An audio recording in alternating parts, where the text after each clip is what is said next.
இந்த மாதம் கர்த்தர் தந்த வார்த்தை இதுதான். அவனுக்கு முன்பாக வாசல்கள் பூட்டப்படாதிருக்க கதவுகளை நான் திறந்து வைப்பேன். உனக்கு முன்பாக வாசல்கள் பூட்டப்படாதிருக்க.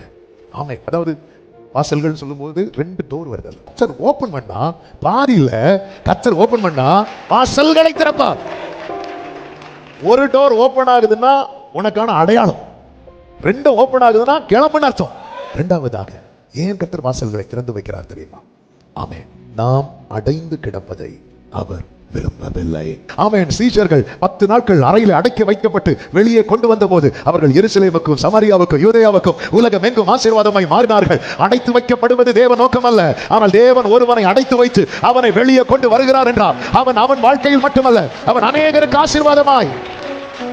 3வதாக தேவன் நமக்கு தரும்படி தீர்மானித்த அனைத்தையும் நாம் பெற்றுக்கொள்ளும்படியாக கர்த்தர் நமக்கு முன்பாக வாசல்களை திறந்து வைக்கிறார். உனக்குரியது உள்ள இருக்குதா? அது அடைத்திருக்கிற எந்த கதவானாலும் கர்த்தர் அதை உடைத்து நல்ல கரங்களை தட்டி. 4வதாக நம் மூலமாக நிறைவேற்றப்பட வேண்டியவைகள் நிறைவேற்றப்பட கர்த்தர் என்ன செய்கிறார்? கதவுகளை திறந்து வைக்கிறார். என் தேவன் யார் தெரியுமா? அவர் ராஜா அல்ல, ராஜாக்களை தள்ளி ராஜாக்களை ஏற்படுத்துகிறவர். ஒரு ஸ்தானத்துல உங்களை கொண்டு வந்து சில காரியத்தை செய்யணும்னு கர்த்தர் தீர்மானிக்கிறார்னா அதுக்கு தடையா இருக்கிறவருடைய மனதை மாற்றவும் கர்த்தருக்கு முடியும். ஆமென். அதுக்கு தடையா இருக்கிறவர்களை மாற்ற கர்த்தருக்கு முடியும்.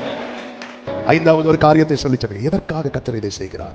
கர்த்தரால் அழைக்கப்பட்ட சகோதரா சகோதரி, அபிஷேகம் பண்ணப்பட்ட சகோதரா சகோதரி, உனக்கு முன்பாக வாசல் அல்ல வாசல்கள் திறந்து வைக்க கர்த்தர் கதவுகளை திறந்து வைக்கிறது. உன் மூலமாய் கர்த்தர் அநேகருக்கு அறியப்படும்படியா. அப்படி என்றால் எத்தனை பேருக்கு காலை வேளையில சொல்ல முடியும்? நான் அடைக்கப்பட்டு தான் இருக்கிறேன், ஆனா எனக்கு ஒண்ணு நிச்சயமா சொல்ல முடியும், அதற்குள்ளே கர்த்தர் வந்து நிற்கிறார். அப்படி சொல்றவங்க மட்டும் வலது கரத்தை உயர்த்தி சொல்லுங்க பார்க்கலாம். என்னை வெளியே கொண்டு வரும் வேளை வந்து விட்டது.